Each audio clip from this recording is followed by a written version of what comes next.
ភាពជឿជាក់និងអំនួតពេលហ្នឹងផ្សេងគ្នាបងប្អូនអាចបែងចែកដាច់រវាងភាពជឿជាក់និងអំនួតថ្ងៃនេះដែរខ្ញុំនឹងមកចែក tip ទាំង3ដែលវាជារឿយៗតែធ្វើឲ្យខ្ញុំមិនមានភាពជឿជាក់លើខ្លួនឯងហើយតើ tip ទាំង3ហ្នឹងអ្នកទាំងអស់គ្នាមានដែរឬទេបើសិនជាមានអាចចូល comment បានថាមាននៅក្នុងចំណុចណាខ្លះចំណុចទី1គឺខ្ញុំសូមលើកយកនៅបញ្ហាចេញជា3ទី1នៅក្នុងវិស័យការងារទី2នៅក្នុងជីវិតរស់នៅនិងទី3អេរយាប័តចំណុចទាំង3ហ្នឹងគឺសិតតែពាក់ព័ន្ធគ្នាទាំងអស់សិតបើសិនជាក្នុងការងារយើងអត់មានចំណេះដឹងនៅក្នុងជីវិតរស់នៅយើងរស់នៅទាំងអត់មានចំណេះដឹងហើយអេរយាប័តដែលមិនមានចំណេះដឹងគឺសិតតែធ្វើឲ្យយើងអាចមានភាពជឿជាក់លើខ្លួនឯងដែរខ្ញុំនឹងបកស្រាយមួយអំពីចំណេះដឹងនៅក្នុងវិស័យការងារខ្ញុំលើកឧទាហរណ៍ថាអ្នកទាំងអស់គ្នាធ្វើការនៅក្នុងផ្នែកណាមួយឧទាហរណ៍ថានៅក្នុងវិស័យសុខាភិបាលនៅក្នុងវិស័យ accounting ទេសចរ IT បច្ចេកវិទ្យាបច្ចេកទេសទាំងអស់ហ្នឹងបើសិនជាអ្នកទាំងអស់គ្នាចង់ឲ្យខ្លួនឯងមានសេពជាជាក់នៅលើខ្លួនឯងលុះត្រាតែអ្នកទាំងអស់គ្នាមានចំណេះនិងជំនាញនៅក្នុងអាជីពរបស់អ្នកទាំងអស់គ្នាថងចំណុចហ្នឹងខ្ញុំនឹងបញ្យល់ឲ្យអ្នកទាំងអស់គ្នាងាយយល់ថាឥឡូវខ្ញុំឧទាហរណ៍ងាយបើសិនជាអ្នកទាំងអស់គ្នាធ្វើនៅក្នុងវិស័យសុខាភិបាលខ្ញុំនឹងលើកឧទាហរណ៍សម្រាប់ខ្លួនឯងផ្ទាល់ខ្ញុំធ្វើការនៅក្នុងវិស័យសុខាភិបាលអញ្ចឹងបានន័យថាបើសិនជាខ្ញុំអត់មានចំណេះដឹងហើយខ្ញុំក៏អត់មានជំនាញនៅក្នុងវិស័យមួយហ្នឹងច្បាស់ណាស់គឺខ្ញុំអត់ហ៊ាននិយាយទៅកាន់នរណាម្នាក់ដែលនៅជុំវិញខ្លួនខ្ញុំឯងមិនថាឡាយគ្រួសារហើយក៏មិនថាឡាយខ្លួនឯងចំណុចហ្នឹងវាអាចរៀងរសើបបន្តិចតែខ្ញុំគិតថាវាល្អមែនតើព្រោះគិតថាចំណេះនិងជំនាញពីរហ្នឹងវាផ្សេងពីគ្នា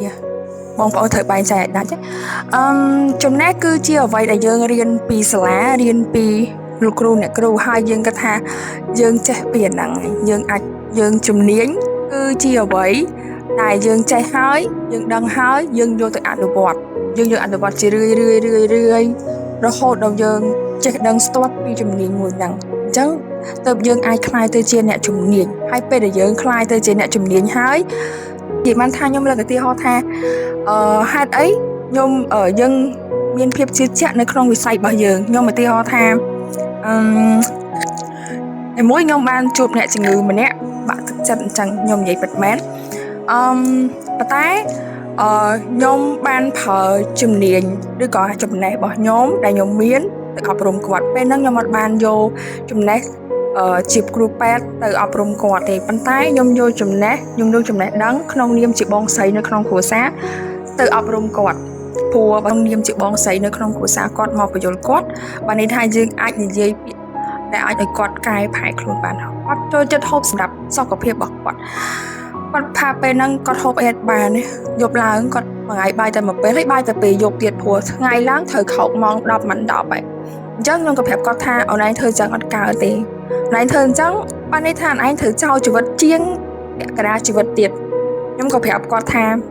ខ្ញុំអត់ដឹងថាគាត់កែណាប៉ុន្តែខ្ញុំគិតថាគាត់នឹងកែដោយសារក្រមហេតុផលខ្ញុំអត់បានយកនាមជាគ្រូពេទ្យទៅអប់រំគាត់ទេតែខ្ញុំយកនាមជាបងស្រីដែលខ្វល់ខ្វាយពីសុខភាពបងខ្លាចបងមានបញ្ហាទៅថ្ងៃក្រោយអញ្ចឹងគាត់ថាបាទខ្ញុំនឹងកែខ្ញុំសង្ឃឹមគាត់នឹងវាគឺជាធ្វើឲ្យយើងមានភាពជឿជាក់លើខ្លួនឯងយើងហ៊ានជំនាញមានន័យថាយើងមានជំនាញយើងមានចំណេះដឹងនៅក្នុងហ្នឹងទើបយើងហ៊ាននិយាយអញ្ចឹងធ្វើឲ្យខ្ញុំមានភាពជឿជាក់ខ្លួនឯងក្នុងការផ្ដល់អ្វីដែលខ្ញុំមានទៅកាន់អ្នកដទៃអាហ្នឹងគឺជា tip មួយសង្ឃឹមថាអ្នកទាំងអស់គ្នានឹងអាចចំណុចទី2គឺជីវិតរស់នៅក្នុងជីវិតរស់នៅមិនមែនថាឲ្យទៅជីវិតរស់នៅត្រូវតែអត់មានចំណេះដឹងនៅក្នុងជីវិតរស់នៅយើងត្រូវតែមានគុណធម៌សិលធម៌សុជីវធម៌មករួមទាំងអស់ហ្នឹងធ្វើឲ្យជីវិតរស់នៅរបស់យើងល្អប្រសើរមែនតែក៏មិនមែនយកចំណេះដឹងដែលយើងមិនមែនយកអ្វីដែលយើងមានភាពជឿជាក់ហ្នឹងទៅរំអួតនៅក្នុងចំណេះដឹងយើងចេះអោនចំពោះចាស់ព្រះជាចាស់តូមមនុស្សជុំវិញខ្លួនដែលគាត់ធ្លាប់ជួយយើងមិនថាឪពុកម្ដាយអ៊ំពូមីងមិនយកជុំវិញយើងទាំងអស់ពេលដែលយើងចេះអោនដំទោនដាក់គាត់ស្រឡាញ់យើងណាស់ហើយខ្ញុំអាចនិយាយបានថាអានោះទាំងអស់ហ្នឹងក៏វាជាភាពជឿជាក់របស់យើងមួយដែរនៅក្នុងការយើងនិយាយស្ដីយើងទៅណាមកណាក៏យើងអត់មានអារម្មណ៍ថាខ្លាចរអាដោយសារតែយើងអត់មានដោយសារតែយើងមានភាពជឿជាក់លើខ្លួនឯងនៅត្រង់ចំណុចហ្នឹងមួយទៀតគឺចំណុចចុងក្រោយដែលខ្ញុំ shout out អេរយាប័ត អេយ៉ាបតនៅថងចំណុចនេះគឺអាចនិយាយបានថាការដេកដើរឈរអង្គុយរបស់យើងគឺពោរពេញទៅដោយមានក្បួនច្បាប់យើងអាចយល់ដឹងថាអូអង្គុយបែបនេះទៅផ្សំអង្គុយបែបនោះទៅផ្សំហើយការដើរឈរដេកគឺត្រូវសមស្របអាហ្នឹងគឺធ្វើឲ្យយើងមានភាពជឿជាក់នៅលើខ្លួនឯងមួយចំណុចដែរហើយទាំងអស់នេះគឺគ្រាន់តែជាចំណុចទី1នៅក្នុងចំណេះដឹងចំណុចទី2គឺខ្ញុំ shout out ទៅលើផ្នែកហិរញ្ញវត្ថុអាចថាវ័យខ្ញុំក៏មិនទាន់ជាអ្នកឯករាជ្យនៃហិរញ្ញវត្ថុដែរប៉ុន្តែបើសិនជាអ្នកទាំងអស់គ្នាមានហិរញ្ញវត្ថុនៅក្នុងដៃខ្ញុំជឿជាក់ថាអ្នកទាំងអស់គ្នានឹងមានភាពឯករាជ្យនិងជឿជាក់នៅលើខ្លួនឯងខ្លាំងមែនទែនមិនអួតទេប៉ុន្តែជាការជឿជាក់នៅលើខ្លួនឯងការជឿជាក់នៅលើខ្លួនឯងថងចំណុចនេះគឺបានន័យថាបើសិនជាយើងចង់ហូបអីគឺយើងអាចទិញនឹងហូបយើងចង់ហូបអីយើងអាចហូបនឹងបានយើងចង់ទិញអីយើងអាចទិញនឹងខ្លួនឯងបានយើងចង់ធ្វើអ្វីយើងធ្វើនឹងខ្លួនឯងបានអញ្ចឹងទាំងអស់ហ្នឹងវាសបញ្ជាក់ឲ្យឃើញថាយើងពិតជាមានភាពជឿជាក់នៅលើខ្លួនឯងតែមិនមែនជាការអំនួតឬអួតទៅកាន់នរណាម្នាក់ទេតែគ្រាន់តែជាការផ្ដល់ឲ្យខ្លួនឯងនៅអ្វីដែលខ្លួនឯងចង់បានតែប៉ុណ្្នឹងឯងហើយចំណុចទី3ដែលតែងតែជាចំណុចរសើបគឺសម្រស់ខ្ញុំជឿជាក់ថាសម្រស់គឺតែងដើរតួនាទីមុខជានិច្ចនៅពេលដែលយើងជួបនរណាម្នាក់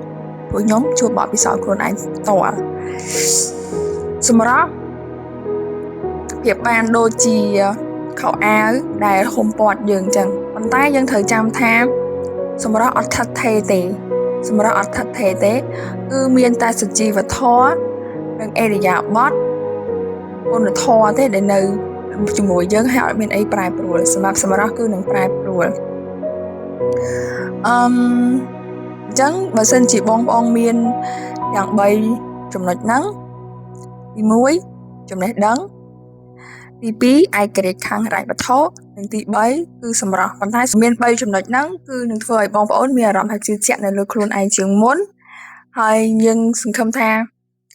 ស្រឡាញ់ខ្លួនឯងបានច្រើន just to be yourself